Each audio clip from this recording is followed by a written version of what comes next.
Heckington Players present Samantha Strewth, Super Sleuth, a mystery thriller for radio by Kai Bailey.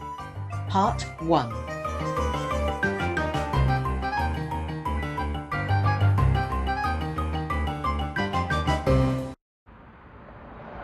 Which brings me to the very first message that Alfie Tuplin received, the private message sent from what we have now established to be a fake Twitter account. What's so important about the first message? He got loads of them. He's still getting them. Someone is trying to steal my boyfriend. Chelsea, the first message is so important because, through my extensive investigations, I have managed to deduce where all my prime suspects were at the time the first message was sent. And who are your prime suspects?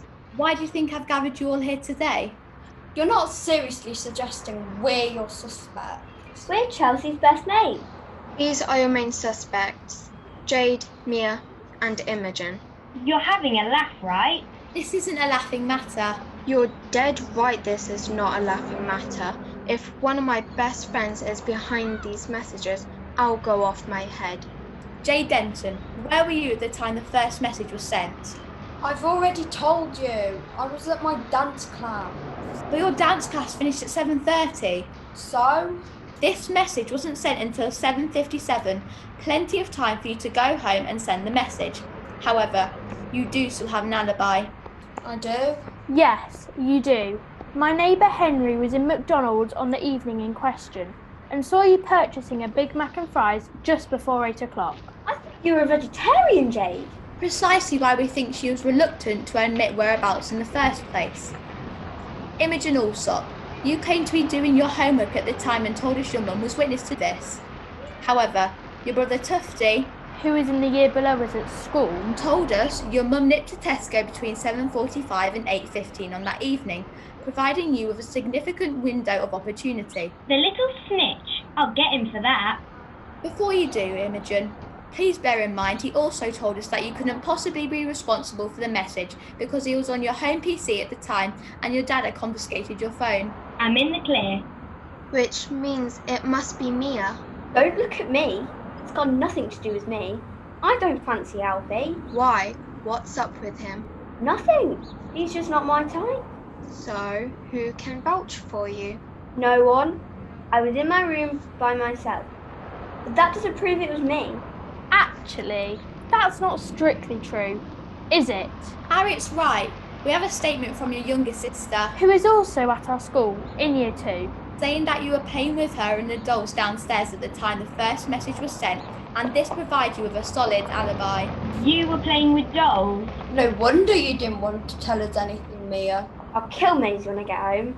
So, Samantha, if you've proved it was none of us, why have you brought us all here?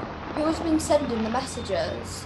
Chelsea Moss, I put it to you that you're the actual person who's been sending these messages to your boyfriend. What are you talking about? Why would I do that? You were trying to set Alfie up. You wanted to see if you could trust him. We have spoken to numerous people in your year group who have all corroborated the fact that you would suspect Alfie as flirting with other girls. So if he responded to her fake messages, she would have had the evidence she needed to confront him. Exactly. This is rubbish. Chelsea, you were seen on your phone by 3 independent witnesses at precisely the time the first message was sent. I was probably texting someone. Who? I can't remember. I can. You told us right at the start that you were texting your cousin Molly in Scotland. Conveniently far away. Unfortunately for Chelsea, her auntie and cousin paid them an unexpected visit last week, and Harriet was lucky enough to bump into Molly. I followed her to the corner shop and pretended to be Chelsea's friend from school. They got chatting and soon found out that Chelsea had not been in touch with Molly for months. Oh no. Another mystery solved, I think, Harriet. Case closed.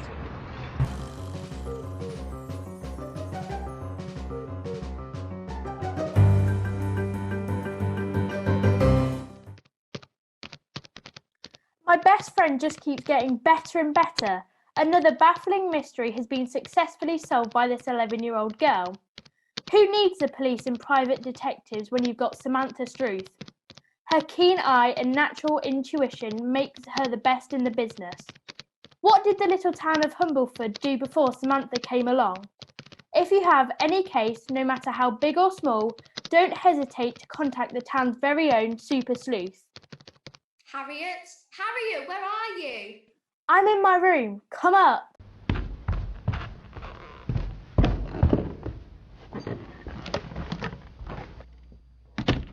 What are you doing? I'm just updating my blog. Another conundrum cracked by the world's youngest amateur detective. I couldn't do without you, Harriet. Holmes had Watson and I've got you. I'm no help. I wouldn't have the first idea where to start. You see things that everyone else misses, or that I miss anyway. Ever since I was little, I've always focused on the fine detail. A hair on a shoulder, a broken fingernail, a loose thread. Never underestimate the small point. It could be important and hold the key of unravelling an entire mystery. This is good. Let me write it down. We haven't got time. Why? Have you got another case to solve? No, not yet. Mum said you could come round for tea tonight if it's okay with your mum. Cool. I'll go and ask. I hope it isn't too long though. Me too. I'm starving. I mean until we get another case. My fingers start to twitch, my brain starts to itch if I'm not keeping busy. I'm sure it won't be long before your mind is occupied again. Somewhere in Humbleford something will be brewing. The next mystery will be forming and you'll soon be called in to solve the riddle or unveil the secret. What are we having for tea? Fish fingers and chips. And you're right, of course. There's always something waiting for me round the corner.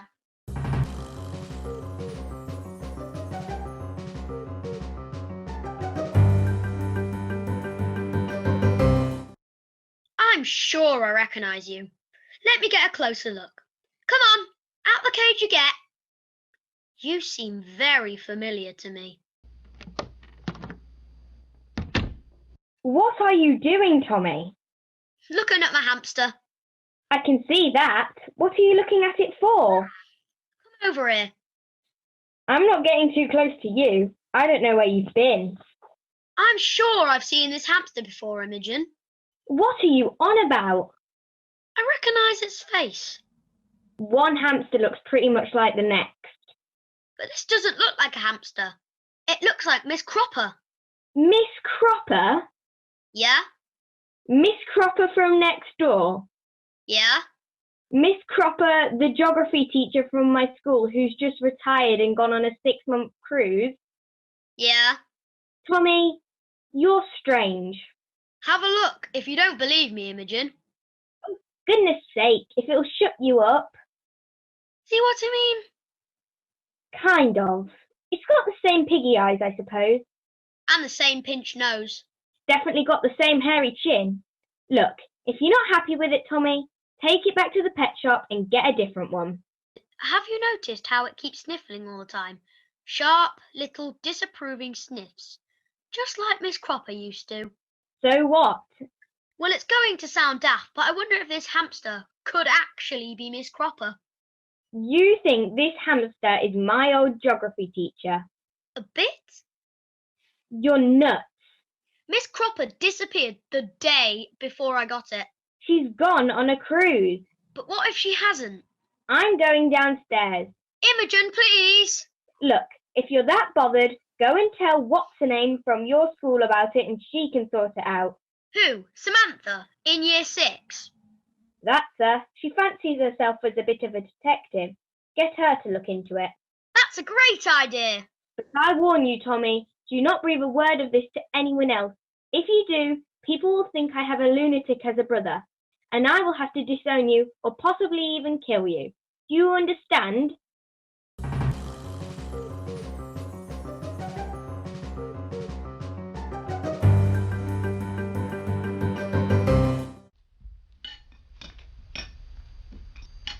Any more baked beans, Harriet? No thanks, Mrs. Strewth. What about you, Sam? No, thank you. Hello? Oh, come in, Fiona. Are you busy, Joanna? No, I've just given the girls their tea and was just about to wash up. Do you want a cup of tea? No, thanks. I shan't keep you long. Just wanted to know if you've seen who's back in town. Who? Julie Pinkerton Julie from school. and her friend Diane Crouch. Really? Must be nearly 20 years ago since I last saw them. They moved away after 6th form. Did they go to university? I remember rightly, they went off travelling together. Oh, they were inseparable at school. Mind you, they didn't have many other friends. They were a very odd pair. Still are by the look of them. When did you see them? I spotted them in town. They've taken on the empty hairdresser's shop at the end of the high street. Oh, are they hairdressers then? No, they've changed it into a pet shop. It opened the other day. I wonder why they've come back here after being away for such a long time. Have they still got family here? No, I don't think so. Judy lived with her grandparents and they're both dead now. And Diane's mother left town not long after her daughter. Hello? Hi, is Samantha there, please?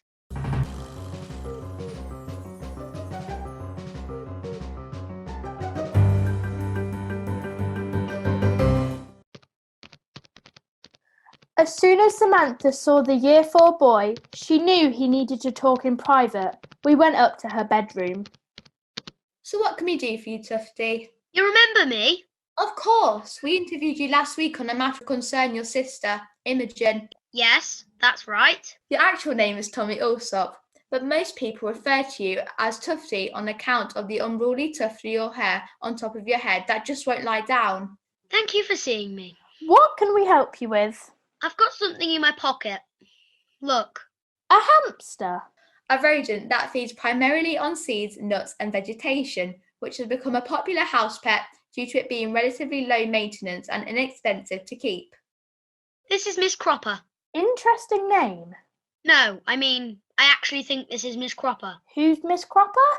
Am I right in saying she used to be the geography teacher at Barnaby Fripp Secondary School, recently retired? Yes, that's her. She taught my sister. She used to live next door to us as well. Used to? She lives in a cage in my bedroom now. You think that your hamster is Miss Cropper? Yes, that's why I'm here. Is this a practical joke? No, Harriet. Look at her. She's the spitting image. I don't know what Miss Cropper looks like. I've never met her. You have now. Say hello. When was the last time Miss Cropper was seen as a human? Samantha, you're not taking this seriously, are you? The last time I saw Miss Cropper was a few days ago, the day before I got my hamster. And she's not been seen since? No, my mum got a note pushed through the door, apparently from Miss Cropper, asking her to water her garden because she'd gone on a 6-month world cruise, but I don't believe it was from her. Where did you get the hamster from? The new pet shop on the high street. Harriet, that must be the one my mum and Miss Briggs were talking about just now. There's nothing unusual about that. Pet shops sell hamsters to little boys all the time. Tufty, is there anything else about the hamster that makes you think it's your next door neighbour? Yes, Miss Cropper had an annoying habit of sniffling all the time. Short, sharp intakes of breath that made her sound like she was disapproving of everything. My hamster does the same thing. Listen.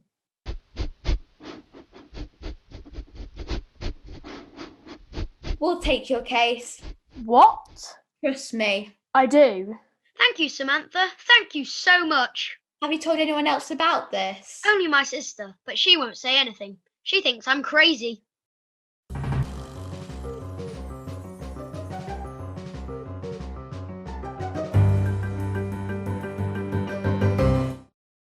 I hope you know what you're doing. This case intrigues me, Harriet. It's a little different to the ones we normally get. Exactly, it's a challenge. What if it turns out to be just in his head, his imagination running wild? It probably is. But if Tufty's making this up, I want to know why. That's a mystery in itself. Suppose. Right, first things first, a little research project for us. We need to investigate the phenomenon of humans turning into animals. Are there any records of incidents of possibly happening before? Or is it just something that happens in storybooks? Let's go on the computer and begin our inquiries. Hi, girls. Hey, Dad. Hello, Mr. Pettigrew. Hello, Samantha. Dad, we're just doing some research. No worries, girls. Carry on.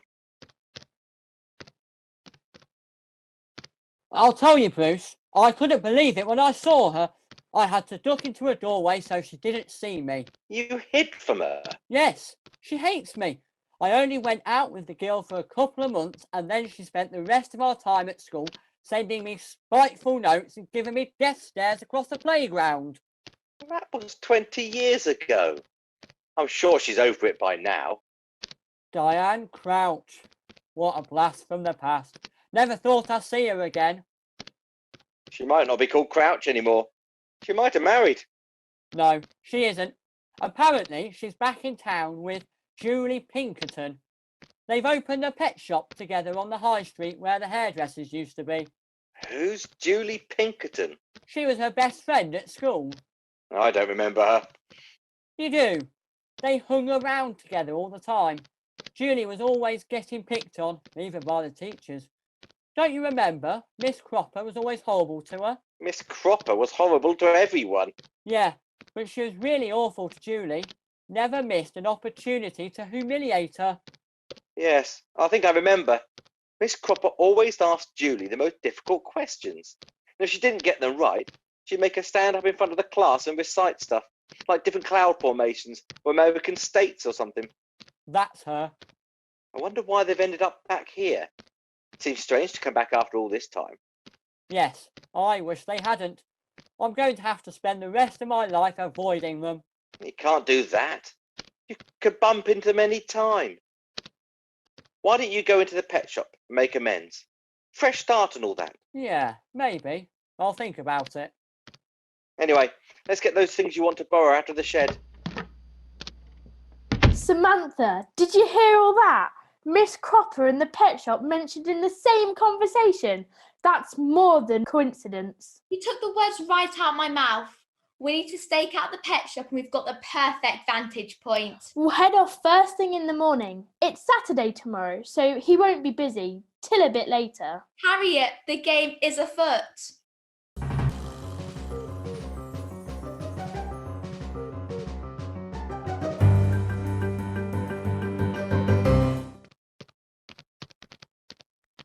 And so, Samantha Strewth has begun her next investigation. This latest mystery is admittedly a little stranger than usual, but still as intriguing and thought-provoking as ever. Our inquiries will begin properly tomorrow morning, when we begin our surveillance of the pet shop. Luckily for us, we have a contact that may be able to help us out.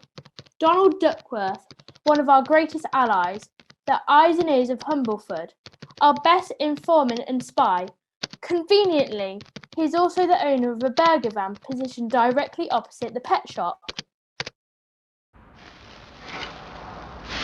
Look at this Snapchat Katie just sent me.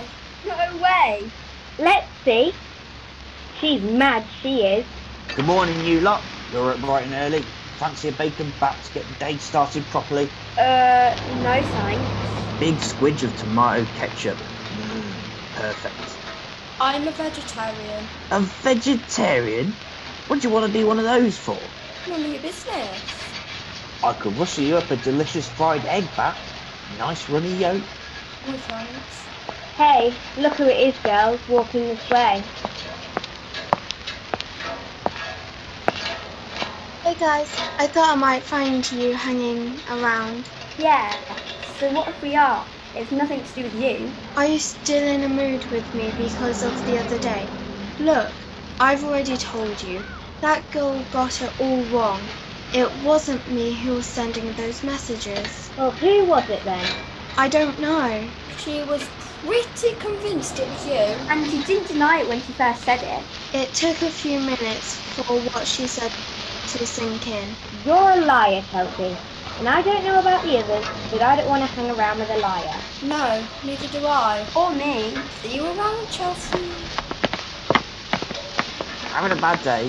I know what you need. Fried egg and onion sandwich with brown sauce. Just what the doctor orders. Go on then, it might cheer me up. Definitely. One fried egg and onion bat with brown sauce coming up. Hello, Chelsea. Oh no, not you.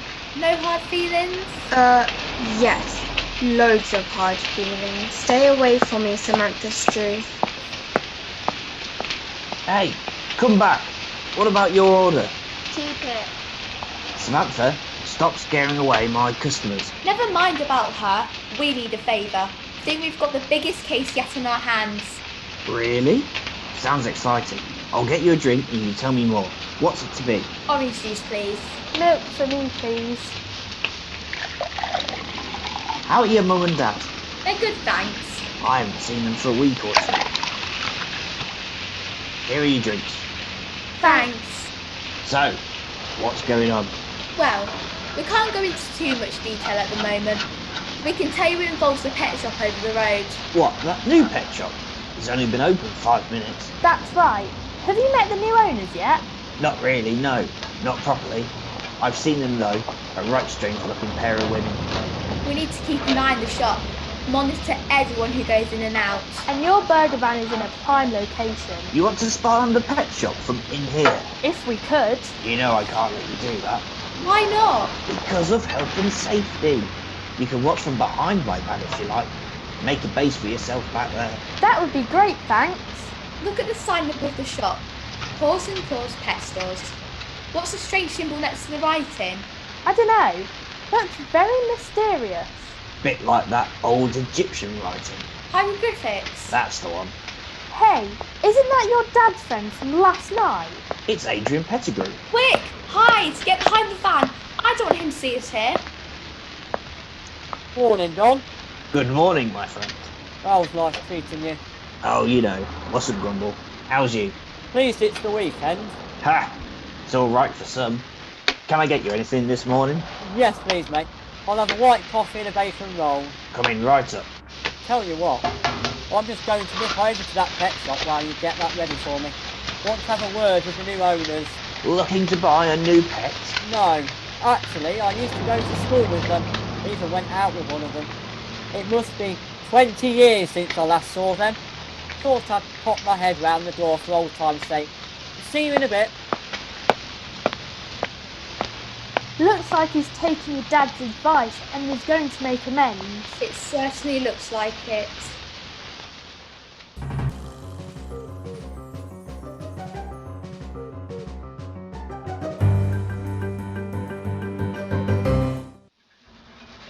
Mr. Pettigrew has been in there over 3 hours now. There's something very strange going on. Maybe he went out the back way. It's possible, I suppose, but nothing to do. Remember, he was only nipping in. We know that because he placed an order with Donald. Which I had to throw in the bin. He owes me for that. Maybe he got reminiscing with the ladies about school and went into their back rooms for a coffee and a chat. Maybe he left the back way so he didn't have to pay me. Maybe. Oh, too many maybes. I need facts. How long has Mrs. Briggs and Trixie been in there now? I'll check my notebook. Nearly half an hour. They went in at 11:45. How do you know this woman and her little girl? I don't know them, and I know everyone in this town. It's my next door neighbour and her daughter. She's friends with my mum. Why don't we get a closer look? Glance in the window as we walk by? Good idea. We'll only be a minute, Donald. Sure. So, you want something to eat when you get back? How about one of my new super duper double cheeseburgers? Look, there's Trixie and her mum. They've brought something. They're coming over. Hello, girls. Hello, Mrs. Briggs. We've just bought Trixie a new rabbit. It's called Marshmallow. It's grey. So? Marshmallows are white. Or pink. Now, girls, it's up to Trixie what she calls her new pet.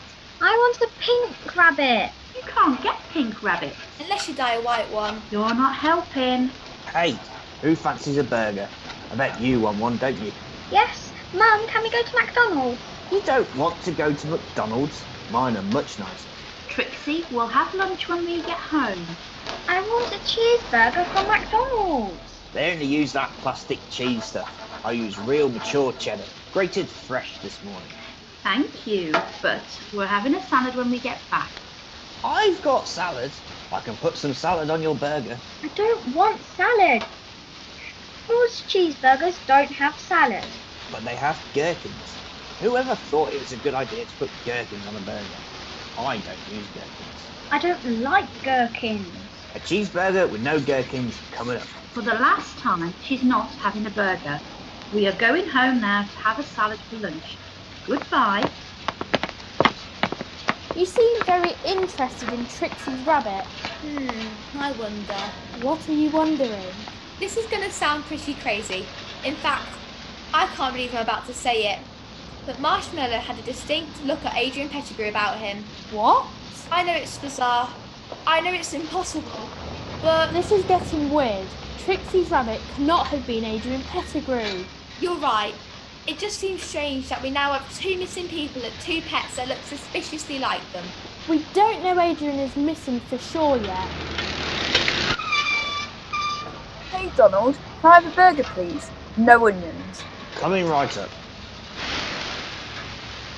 There's only one thing for it, Harriet. We'll have to go into the pet shop and get a close look at everything. See if we can unearth any clues. I'm not sure, Samantha. That place gives me the creeps. Listen to your friend, she's talking sense. This is a private conversation. If you want my advice, I'd stay away from that pet shop. We don't want your advice, thanks. We don't even know you. I'm Stacey Dwight. There, you know me now. Still not taking your advice. Look, I really think you should steer well clear of that place. Why are you so bothered about stopping us from going in? Listen, that place is weird. I do a paper round early each morning. I pick up my papers from the newsagents on the corner and always come past here on my way to deliver them. Since those new people moved in a fortnight ago, I've started seeing a strange light coming from the place sometimes, even at 6 in the morning. It's probably the UV light from the reptile tanks. No, this is a different sort of light. A red, orangey glow, like a fire but brighter, more vivid. And sometimes I can hear chanting, women's voices muttering mysterious words. What sort of words? They're not words that I recognise. They're like made-up words, like a weird foreign language. Also, the other morning, one of the women pulled up outside in a van and started unloading loads of cages. New animals for the shop? That's what I thought, but I hid round the corner down there and watched her for a bit. Every single cage and tank she took out was empty, not an animal in sight. Now you can't tell me that's not a big tog. That is a little perplexing. And what about that weird symbol on the sign above the shop? I wouldn't go anywhere near that place if I were you. But you're not us. We are. And that's why we're just going to have a little look around. Don't say I didn't warn you. Here's your burger, Stacey. No thanks, Donald. I've suddenly lost my appetite. I don't believe it.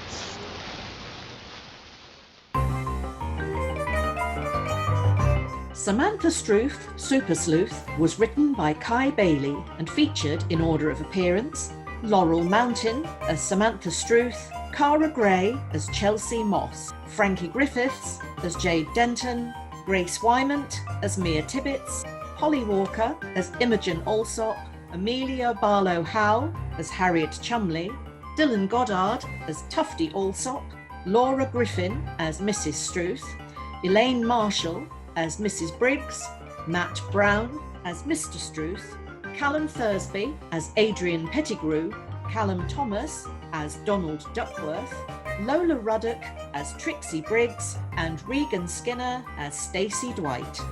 The programme was recorded and edited by Colette Buchanan Gray and directed by Kai Bailey. It was a Heckington Players production.